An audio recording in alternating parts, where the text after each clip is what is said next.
பிதாவாகிய தேவனால் முன்குறிக்கப்பட்டு அவருடைய பரம ராஜ்யத்திற்கு பங்குள்ளவர்களாய் நமது இலக்கை நோக்கி ஓடிக்கொண்டிருக்கும் பிரியமான நேயர்கள் அனைவரையும் இந்த வேத ஆராய்ச்சி நிகழ்ச்சியில் மறுபடியும் சந்திப்பதில் பெருமகிழ்ச்சி அடைகிறோம்.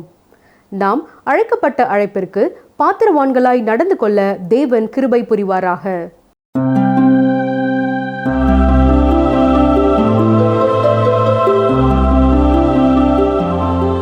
கர்த்தருடைய பரிசுத்த நாமத்திற்கு மகிமை உண்டாவதாக. கடந்த நிகழ்ச்சியிலே நாம் எப்படி ரட்சிக்கப்பட்டோம், எப்படி ரட்சிக்கப்படுகிறோம், எப்படி ரட்சிக்கப்படுவோம் என்பதை குறித்து பவுல் தெசலோனிக்கே சபைக்கு எழுதியதை குறித்து படித்தோம்.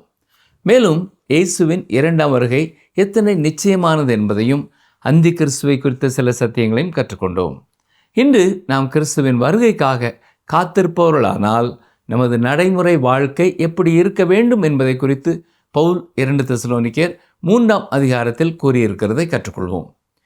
2ஆம் அதிகாரத்தின் முடிவில் விசுவாசிகள் கர்த்தருடைய வசனத்தில் நிலைத்திருக்கிறவர்களாய் காணப்பட வேண்டும் என்று பார்த்தோம். தேவன் நமது இருதயத்தோடு இடைப்பட்டு எப்படி நமது வாழ்க்கையிலே அவருடைய வார்த்தைகளையும் அவருடைய பணிகளையும் நிலைநிறுத்துகிறார் என்று பார்த்தோம். இது எப்படி நடைபெறுகிறது? எப்பொழுது இயேசு கிறிஸ்துவுக்கு நாம் உண்மையுள்ளவர்களாக இருக்கிறோமோ அப்பொழுது இது நடைபெறுகிறது. மேலும் 2ஆம் அதிகாரத்திலே நாம் இயேசு கிறிஸ்துவில் வைக்கப்பட்டுள்ள உயர்ந்த நிலைமையை குறித்து அறிந்தோம். நாம் தெரிந்து கொள்ளப்பட்டவர்கள். ஆதி முதல் தேவன் உங்களை இரட்சிப்பிற்காக தெரிந்து கொண்டு பரிசுத்த ஆவியினாலே பரிசுத்தப்படுத்துகிறார். எதற்காகவென்றால் நாம் இயேசு கிறிஸ்துவின் மகிமையை பெற்றுக்கொள்ளும்படியாக அப்படி செய்கிறார். இது அதிக அளவிலே நம்மை உற்சாகப்படுத்தும் ஒரு சத்தியம். இங்கே 3ஆம் அதிகாரத்தில் விசுவாசிகளாக நமக்குள்ள பொறுப்புகளை குறித்து பவுல் எழுதியிருக்கிறார். இதைத்தான் எபேசு திருச்சபைக்கு எழுதும் பொழுதும் எபேசியர் 4ஆம் அதிகாரம் 1ஆம் வசனத்தில் நீங்கள் அழைக்கப்பட்ட அழைப்பிற்கு பாத்திரவான்களாய் நடந்து கொள்ளுங்கள் என்று எழுதியிருக்கிறார். இங்கே விசுவாசிகள் தங்கள் நடக்கையில் நிலைநிறுத்தப்பட்டவர்களாய் இருக்க வேண்டும் என்று பவுல் கூறியிருக்கிறார். பாருங்கள், வாசிக்கிறேன். 2 தெசலோனிக்கேர் 3 முதல் 2 வசனங்கள். கடைசியாக சகோதரரே, உங்களிடத்தில் கர்த்தருடைய வசனம் பரம்பி மகிமைப்படுகிறது போல எவ்விடத்திலும் பரம்பி மகிமைப்படும்படிக்கும் துர்க்குணரான பொல்லாத மனுஷர் கையில் நின்று நாங்கள் விடுவிக்கப்படும்படிக்கும் எங்களுக்காக வேண்டிக் கொள்ளுங்கள். விசுவாசம் எல்லாரிடத்திலும் இல்லையே. இவர் இங்கே சொல்வது என்ன? கர்த்தருடைய வார்த்தை ஒரு விசுவாசியை இந்த பொல்லாத உலகத்தின் முன் உறுதி பெற்றவராய் நடக்க உதவி செய்கிறது. மேலும் கடைசியாக சகோதரரே என்று கடிதத்தின் முடிவுரைக்கு வருகிறார். எங்களுக்காக வேண்டிக் கொள்ளுங்கள் என்று கேட்கிறார். ஜெபம் என்பது ஒவ்வொரு விசுவாசியும் ஈடுபடக்கூடிய ஒன்று. ஜெபம் பரிசுத்தாவின் வரங்களிலே ஒன்று அல்ல. ஜெபம் என்பது எல்லா விசுவாசிகளும் செய்யக்கூடிய ஒன்றுதான். எந்த ஒரு பணியும் வெற்றி பெற வேண்டுமென்றால் அதன் பின்னணியத்தில் ஜெபம் மிகவும் அவசியம். கர்த்தருடைய வசனத்தை கற்றுக் கொடுக்கும் எந்த ஒரு பயனளிக்கும் ஊழியங்களுக்கு பின்னும் ஊழியர்களுக்கு பின்னும் அநேகர் ஜெபித்து கொண்டிருக்கிறார்கள். இங்கே பவுல் எதற்காக ஜெபிக்க கேட்கிறார்? கர்த்தருடைய வசனம் எவ்விடத்திலும் பரம்பி மகிமைப்படும்படிக்கு எங்களுக்காக வேண்டிக் கொள்ளுங்கள் என்கிறார். அப்போஸ்தலனாகிய பவுல் ஒரு தனித்துவமான ஊழியத்தை பெற்றிருந்தார். அவர் ஒரு சுவிசேஷ ஊழியர். அது மட்டுமல்ல, அவர் போதகராகவும் வேதவசனத்தை கற்றுக் கொடுக்கும் ஆசிரியராகவும் இருந்தார். அவர்களை கிறிஸ்துவண்டை வழிநடத்தி அவர்களுக்கு கற்றுக் கொடுத்தார். இப்பொழுது ஒரு போதகர் போல அவர் கடிதம் எழுதுகிறார். கர்த்தருடைய வசனத்தை கற்றுக் கொடுப்பது மட்டுமல்ல, அவர்களுக்கு ஆறுதலையும் ஆலோசனையும் கொடுக்கிறார். ஆம், விசுவாசிகளாகிய அவர்கள் ஜெபிக்க வேண்டும் என்று கூறுகிறார். கர்த்தருடைய வசனம் எவ்விடத்திலும் பரம்பி மகிமைப்படும்படிக்கு எங்களுக்காக வேண்டிக் கொள்ளுங்கள். இப்பொழுது அப்போஸ்தலனாகிய பவுலுக்காக நாம் ஜெபிக்க முடியாது. ஆனால் இந்த வேத ஆராய்ச்சி ஊழியங்களுக்காக நீங்கள் ஜெபிக்கலாம். தேவனுடைய நாமம் மகிமைப்படும்படி அவருடைய வார்த்தைகள் பல்லாயிரக்கணக்கான மக்களை சென்றடைந்து அவர்களை உயிர்ப்பிக்க வேண்டும் என்று ஜெபியுங்கள். இந்த நாட்களிலே கர்த்தருடைய வார்த்தை உயர்த்தப்பட வேண்டும். விசுவாசிகள் தங்கள் தனிப்பட்ட வாழ்க்கையிலே கர்த்தருடைய வார்த்தையை மகிமைப்படுத்த வேண்டும் என்று ஜெபியுங்கள். இன்று வேதனை தரும் ஒரு காரியம் என்னவென்றால், விசுவாசிகள் பலரும் கர்த்தருடைய வார்த்தைக்கு கொடுக்க வேண்டிய அளவு முக்கியத்துவத்தை கொடுக்கிறதில்லை. கர்த்தருடைய வார்த்தையை விசுவாசிக்க வேண்டும் என்றால் அதை ஆழமாக கற்றுக்கொள்ள வேண்டும். அருமையான சகோதரனே, சகோதரியே, நீங்கள் உங்கள் போதகருக்காக ஜெபிக்க வேண்டும். ஊர் ஊராய் சென்று கர்த்தருடைய வசனத்தை கற்றுக் கொடுப்பவர்களை விட ஒரு போதகருடைய பணி கடினமானது. ஏனென்றால் அவர்கள் துர்க்குணராகிய பொல்லாத மனுஷர் கையில் நின்று விடுவிக்கப்பட வேண்டும். சபைகளிலே துர்க்குணர் உண்டு என்பது உங்களுக்கு தெரியுமா? அப்படிப்பட்டவர்கள் கைகளில் இருந்துதான் போதகர்கள் விடுவிக்கப்பட வேண்டும். சுசேஷ ஊழியரின் பணி ஒரு மகப்பேறு மருத்துவரின் பணியை போன்றது. அவர்கள் பலரை விசுவாசத்திலே குழந்தைகளாக பிறக்க உதவி செய்கிறார்கள். பின்னர் அந்த குழந்தைகளை குழந்தை நல மருத்துவர் கையிலே ஒப்படைக்கிறார்கள். போதகர்களே தொடர்ந்து அந்த விசுவாச குழந்தைகளுக்கு ஏற்ற உணவு கிடைக்கிறதா, மருத்துவம் கிடைக்கிறதா, அனுதின வாழ்க்கையிலே சரியான முறையிலே அவர்கள் பராமரிக்கப்படுகிறார்களா என்பதையெல்லாம் கவனிக்க வேண்டும். ஆம், போதகர்கள் தான் குழந்தை நல மருத்துவர்கள். உண்மையிலே இது கடினமான ஒரு பணிதான். கர்த்தருடைய வார்த்தைக்காகவும் கர்த்தருக்காகவும் நிற்கும் சில போதகர்கள் உண்டு. அவர்கள்தான் திருச்சபையின் மக்கள் இந்த வேதாராய்ச்சி செய்திகளை ஒழுங்காய் கவனிக்கும்படியாக தங்கள் மக்களை ஊக்கப்படுத்துகிறார்கள். போதகர்கள் தான் பல பிரச்சனைகளை சந்திக்கிறார்கள். எனவே சுசேஷ ஊழியங்களை காட்டிலும் போதகர்களுக்கு அதிகமான ஜெபம் தேவை. கடைசியாக உங்கள் போதகருக்காக நீங்கள் எப்பொழுது ஜெபித்தீர்கள்? பவுல் துர்க்குணராகிய பொல்லாத மனுஷர் கையினின்று விடுவிக்கப்படும்படி அவர்களுக்காக ஜெபிக்கும்படியாய் கேட்கிறார். பல நேரங்களிலே சுசேஷ ஊழியங்களுக்கு இடையூறு செய்வது சபைகளிலே உள்ள மக்கள்தான். கர்த்தருடைய வார்த்தையை ஒழுங்காய் கொடுப்பதற்கு இடையூறாயிருக்கும் பலர் திருச்சபைகளிலே உண்டு. பிரியமானவர்களே, இது கடினமான ஒரு சூழ்நிலை தான். 2ஆம் வசனத்திலே விசுவாசம் எல்லாரிடத்திலும் இல்லையே என்று பவுல் கூறும் பொழுது, அவர் கற்றுக் கொடுத்த வண்ணமாக விசுவாசிக்க வேண்டிய காரியங்களை விசுவாசியாத பலர் அன்றும் திருச்சபையில் இருந்தார்கள் என்பது நமக்கு தெரிய வருகிறது. இதைத்தான் இங்கே பவுல் கூறுகிறார். இயேசு கிறிஸ்துவின் வருகையை நேசிக்கிறவர்களாக இருக்கிறோம் என்பதற்கு கர்த்தருடைய வசனத்தோடு நமக்குள்ள உறவும், நமது அனுதின வாழ்க்கையை எப்படி நாம் வாழுகிறோம் என்பதுமே ஒரு அடையாளம் அல்லது ஆதாரம். சரி, இப்பொழுது 2 தெசலோனிக்கேயர் 3ஆம் அதிகாரம் 3ஆம் வசனத்தை பாருங்கள். கர்த்தரோ உண்மை உள்ளவர், அவர் உங்களை ஸ்திரப்படுத்தி தீமையை நின்று விலக்கி காத்து கொள்வார். இது மிக அற்புதமான ஒரு சத்தியம். எத்தனை முறையோ நான் கர்த்தரை கைவிட்டு இருக்கிறேன், ஆனால் அவர் ஒருபொழுதும் என்னை கைவிடவில்லை. அவர் உண்மை உள்ளவராய் இருக்கிறார். அவர் எல்லா காலங்களிலேயும் உண்மை உள்ளவராய் இருக்கிறார். கிறிஸ்துவை விசுவாசிக்கிற ஒவ்வொருவரும் விடாமுயற்சியோடு இந்த வசனத்தை உறுதியாய் பற்றி கொள்ள வேண்டும். கர்த்தரோ உண்மை உள்ளவர், அவர் உங்களை திடப்படுத்தி தீமையை நின்று உங்களை விலக்கி காத்து கொள்வார். கிறிஸ்தவர்கள் ஸ்திரப்படுத்தப்பட வேண்டும். இப்பொழுது பல குடும்பங்கள் குழப்பத்தில் இருக்கின்றன, பல திருச்சபைகள் குழப்பத்தில் இருக்கின்றன, பல விசுவாசிகளின் வாழ்க்கையும் குழப்பத்தில் இருக்கின்றன. நாம் ஸ்திரப்படுத்தப்பட வேண்டும். ஒரு விசுவாசியாக எப்படி நீங்கள் ஸ்திரப்படுத்தப்பட முடியும்? கர்த்தருடைய வார்த்தை அண்டை வந்து அது உங்கள் வாழ்க்கையிலே உண்மையான தாக்கத்தை ஏற்படுத்த அனுமதிக்க வேண்டும். பரிசுத்த ஆவியானவர் அவருடைய வசனங்கள் மூலமாகவே செயல்படுகிறவராய் இருக்கிறார். கர்த்தருடைய வசனம் உங்களை பிசாசிற்கு விலக்கி காத்துக்கொள்ளும். The Bible will keep you from sin and sin will keep you from the Bible என்று சொல்லுகிறார்கள். ஆம், வேதம் உங்களை பாவத்திற்கு விலக்கி காத்துக்கொள்ளும், அல்லது பாவம் உங்களை வேதத்தை விட்டு விலக்கும். 2 தெசலோனிக்கேயர் 3ஆம் அதிகாரம் 4ஆம் வசனம் பாருங்கள். மேலும் நாங்கள் கட்டளையிடுகிறவைகளை நீங்கள் செய்து வருகிறீர்கள் என்றும் இனிமேலும் செய்வீர்கள் என்றும் உங்களை குறித்து கர்த்தருக்குள் நம்பிக்கையாய் இருக்கிறோம். கிறிஸ்தவர்களாக விசுவாசிகளாக நாம் சில காரியங்களை செய்ய கட்டளை பெற்றிருக்கிறோம். 1 தெசலோனிக்கேயர் 5ஆம் அதிகாரத்திலே பவுல் 10 கட்டளைகளை மட்டுமல்ல, விசுவாசிகள் கடைபிடிக்க வேண்டிய 22 கட்டளைகளை கொடுத்திருக்கிறார்.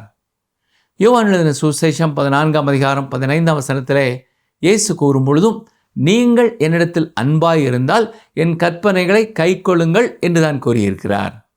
இவைகளே இந்த கற்பனைகள். கர்த்தர் அவர்களை தொடுகிறார் என்று நம்பினார், விசுவாசித்தார். அவர் கட்டளைகளை அவர்கள் கைக்கொள்வார்கள் என்று கர்த்தருக்குள் நம்பி கர்த்தருடைய கரத்திலே அவர்களை ஒப்படைத்திருந்தார். அதுவரை அவர்கள் சாட்சியை காத்து கொண்டது போல தொடர்ந்து அவர்கள் தங்கள் சாட்சியை காத்துக்கொள்வார்கள் என்று அவர் விசுவாசித்தார். சரி, இப்பொழுது வசனம் 5ஐ பாருங்கள். 2 தெசலோனிக்கேயர் 3:5. கர்த்தர் உங்கள் இருதயங்களை தேவனை பற்றும் அன்புக்கும் கிறிஸ்துவின் பொறுமைக்கும் நேராய் நடத்துவாராக. ஆம், விசுவாசிகள் தேவனை பற்றும் அன்பிலே நடக்க வேண்டும். தேவனுடைய அன்பின் வெளிச்சத்திலே நீங்கள் நடந்து கொள்வீர்கள் என்றால், அவர் மேல் உள்ள அன்பு உங்கள் இருதயத்திலே இருக்கும் என்றால், அவர் உங்களை நேசிக்கிறார் என்பதை உங்கள் உள்ளத்திலே எப்பொழுதும் நினைவிலே வைத்திருப்பீர்கள் என்றால், அந்த அன்பை நீங்கள் செயல்படுத்த பரிசுத்த ஆவியானவர் உங்களுக்கு வல்லமை தருவார். ஏனென்றால் பரிசுத்த ஆவியானவர் மட்டுமே தேவனுடைய அன்பை உங்களுக்கு உண்மை உள்ளதாக்கி கொடுக்க முடியும். அன்பு பரிசுத்த ஆவியின் கனி. இயற்கையாக நீங்கள் எந்த ஒரு மனிதனையும் நேசிக்க முடியாது. பவுல் பிலிப்பி சபைக்கு எழுதும் பொழுது, நம்மை சுற்றி இருப்பவர்களில் யாரையாவது நாம் நேசிக்க வேண்டும் என்பதை குறித்தும் ஜாக்கிரதையாக இருக்க வேண்டும் என்று எச்சரிக்கிறார். கிறிஸ்து இயேசு வருவதற்காக மட்டும் காத்திருக்க வேண்டும். இது எத்தனை அருமையான வசனங்கள் இல்லையா? சரி, கவனியுங்கள். 2 தெசலோனிக்கேயர் 3:6. மேலும் சகோதரரே, எங்களிடத்தில் ஏற்றுக்கொண்ட முறைமையின்படி நடவாமல் ஒழுங்கற்று நடக்கிற எந்த சகோதரனையும் நீங்கள் விட்டு விலக வேண்டும் என்று நம்முடைய கர்த்தராகிய இயேசு கிறிஸ்துவின் நாமத்தினாலே உங்களுக்கு கட்டளையிடுகிறோம். இங்கே அவர் சுற்றி வளைத்து பேசாமல் நேரடியாக விசுவாசிகள் யாராவது ஒழுங்கற்று நடக்கிறவர்களாக இருந்தால் அவர்களை விட்டு விலக வேண்டும் என்று கட்டளையிடுகிறார். குடிக்கிறவர்களோடு சேர்ந்து குடித்து, கும்மாளம் அடிப்பவர்கள் சேர்ந்து கும்மாளம் அடித்து அவர்களுக்கு நற்செய்தியை சொல்ல வேண்டும் என்று சொல்பவர்கள் உண்டு. ஆனால் அப்படி முயற்சி செய்து தங்கள் வாழ்க்கையை இழந்த ஊழியர்களும் உண்டு. பிரியமானவர்களே, கிறிஸ்தவர்கள் ஸ்திரப்பட்டவர்களாக இருக்க வேண்டும். அதே சமயம் ஒழுங்கற்று நடக்கிறவர்களோடு கூட நடவாமல் விலகி கொள்ள வேண்டும். நாம் யாரை பின்பற்றி நடக்க வேண்டும் என்பதை குறித்து தேவன் தெளிவாய் கற்றுக் கொடுத்திருக்கிறார். கவனிங்கள். 2 தெசலோனிக்கேயர் 3:7. இன்ன விதமாய் எங்களை பின்பற்ற வேண்டுமென்று நீங்கள் அறிந்திருக்கிறீர்களே, நாங்கள் உங்களுக்குள்ளே ஒழுங்கற்று நடவாமலும். நீங்கள் எப்படிப்பட்ட கூட்டத்தோடு கலந்திருக்கிறீர்களோ நீங்களும் அப்படிப்பட்டவர்களாகவே இருப்பீர்கள். விசுவாசிகள் யாரோடு ஐக்கியப்பட்டிருக்கிறோம் என்பதை குறித்து ஜாக்கிரதை உள்ளவர்களாக இருக்க வேண்டும். இதை எப்பொழுதும் நினைவிலே வைத்திருக்க வேண்டும். இந்த செய்தியிலே கற்றுக்கொண்டவைகளை நாம் நினைவுபடுத்திக் கொள்வோமா? ஊழியர்களுக்காக, குறிப்பாய் திருச்சபை போதகர்களுக்காக நாம் ஜெபிக்க கடமைப்பட்டிருக்கிறோம். நம்முடைய வாழ்க்கையிலே நாம் உண்மையற்றவர்களாக இருந்தாலும் கர்த்தர் உண்மை உள்ளவராக இருக்கிறார். அவரே நம்மை சீர்படுத்துகிறவர். எனவே பரிசுத்த ஆவியானவரின் பலத்தோடு ஒவ்வொரு நாளும் அவருடைய வார்த்தைக்கு கொடுக்க வேண்டிய முக்கியத்துவத்தை கொடுத்து வசனங்களுக்கு கீழ்ப்படிந்து கிறிஸ்துவின் அன்பிலே நிலைத்திருக்கிறவர்களாய் பொறுமையோடு அவர் வருகைக்காக நாம் காத்திருக்க வேண்டும். பிரியமான சகோதரனே, சகோதரியே, போதகர்களுக்காக மட்டுமல்ல, சுவிசேஷ ஊழியர்களுக்காகவும் நீங்கள் ஜெபியுங்கள். நிகழ்ச்சியை நிறைவு செய்யும் முன் கடந்த நூற்றாண்டில் நடந்த ஒரு உண்மை சம்பவத்தை உங்களுக்கு கூற விரும்புகிறேன். அந்த நாட்களிலே தான் தொலைக்காட்சி நிகழ்ச்சிகள் பிரபலியமாகிக் கொண்டிருந்தன. அதே வேளையிலே டாக்டர் பில்லி கிரஹாம் அவர்கள் பல சுவிசேஷ கூட்டங்களை நடத்தி வந்தார்கள். மற்றவர்கள் நடத்தும் கூட்டங்களுக்கும் டாக்டர் பில்லி கிரஹாம் அவர்கள் நடத்திய கூட்டங்களுக்கும் வித்தியாசங்கள் இருந்தன. இவர்களது கூட்டத்தின் இறுதியிலே நூற்றுக்கணக்கான தனி நபர்கள் இயேசு கிறிஸ்துவை தங்கள் சொந்த இரட்சகராக ஏற்றுக்கொண்டார்கள். இதை கண்ட ஒரு தொலைக்காட்சி நிறுவனம் இதற்கான காரணத்தை கேட்டு அறிய ஒரு நாள் கூட்டம் முடிந்தவுடன் டாக்டர் பில்லி கிரஹாம் அவர்களை சந்தித்து, ஐயா, நீங்கள் தான் இந்த கிறிஸ்தவ ஊழியர் வரிசையிலே முன்னணியிலே நிற்கிறீர்கள். எனவே தான் இத்தனை மக்கள் இயேசுவை ஏற்றுக்கொள்கிறார்கள் என்று புகழ்ந்தார்கள். உடனே அவர், இது கர்த்தருடைய பெரிய கிருபை. இரண்டாவதாக, இதன் பின்னணியத்திலே பலர் இருக்கிறார்கள். நாளை கூட்டம் துவங்கும் முன் நீங்கள் வந்தால் அவர்களையும் உங்களுக்கு காண்பிப்பேன் என்றார். ஊழியர் கூறியது போலவே அடுத்த நாள் தொலைக்காட்சிக்காக படம் எடுக்க எல்லா உபகரணங்களோடும் அந்த குழு வந்தது. அதன் தலைவர் அங்கே இருந்த ஒருவரிடம் விபரத்தை சொல்லி கேட்ட பொழுது, டாக்டர் பில்லி கிரஹாம் நின்று பேசும் மேடைக்கு அடியிலே ஒரு சிறு கூட்ட மக்கள் இருந்து ஜெபித்து கொண்டிருந்ததை காண்பித்தார். ஆம், இதுதான் இந்த கூடுகையின் பவர் ஹவுஸ். இவர்கள் இங்கே ஜெபிப்பதினால்தான் அநேகர் இயேசுவை ஏற்றுக்கொள்கிறார்கள் என்று அறிமுகம் செய்தார். ஆம் பிரியமானவர்களே, இன்றும் கர்த்தருடைய வசனத்தை பாரத்தோடு கொடுக்கும் ஒவ்வொரு ஊழியக்காரர்களுக்காக தனியாக, குடும்பமாக, குழுவாக தொடர்ந்து ஜெபிக்கும் விசுவாசிகள் தேவை. இந்த வேத ஆராய்ச்சி ஊழியங்களுக்காக ஜெபிக்க ஒருவேளை நீங்கள் வாரம் 1 மணி நேரம் கொடுக்க தீர்மானம் செய்யுங்கள். உங்கள் ஜெபத்திற்கு தடையில்லாத நேரத்திற்கு வருகிறவர்களுக்கு வசதியான எந்த ஒரு இடத்திலும் நீங்கள் கூடி ஜெபிக்கலாம். அன்று பேதுரு சிறையிலே இருந்தபொழுது மார்க்குவின் தாயாகிய மரியாளின் வீட்டிலே அவர்கள் கூடி ஜெபித்தார்கள். கர்த்தர் பேதுருவை சிறையிலிருந்து வெளியே கொண்டு வந்தார். கர்த்தர் உங்கள் உள்ளத்திலே இதற்கு நீங்கள் முயற்சி எடுக்க வேண்டும் என்ற உணர்வை கொடுப்பார் என்றால் தயங்காமல் தவறாமல் எங்களோடு கூட தொடர்பு கொள்ளுங்கள். உங்களுக்கு மேலும் அதற்கான விவரங்களை எங்களுடைய ஜெப பத்திரிகையை அனுப்பி வைக்கிறோம். கர்த்தர் தாமே உங்கள் முயற்சிகளை ஆசீர்வதிப்பாராக, உங்கள் குடும்பத்தை ஆசீர்வதிப்பாராக. ஆமென்.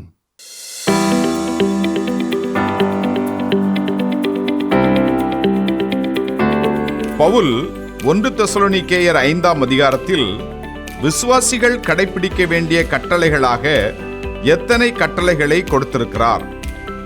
பவுல் 1 தெசலோனிக்கேயர் 5ஆம் அதிகாரத்தில் விசுவாசிகள் கடைபிடிக்க வேண்டிய கட்டளைகளாக எத்தனை கட்டளைகளை கொடுத்திருக்கிறார்? Option A 10, option B 15, option C 22. இன்றைய கேள்விக்கான சரியான பதிலை 9962032803 என்ற எண்ணிற்கு வாட்ஸ்அப் மூலம் அனுப்புங்கள்.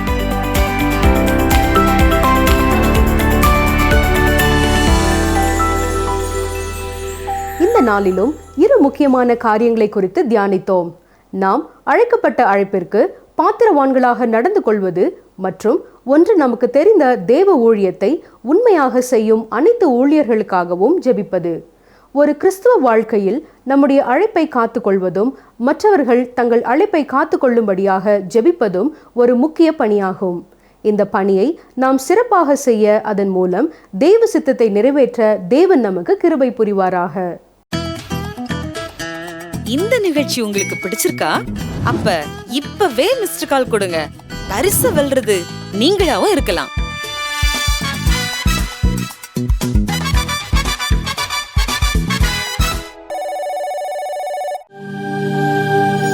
தெய்வ வாக்கு.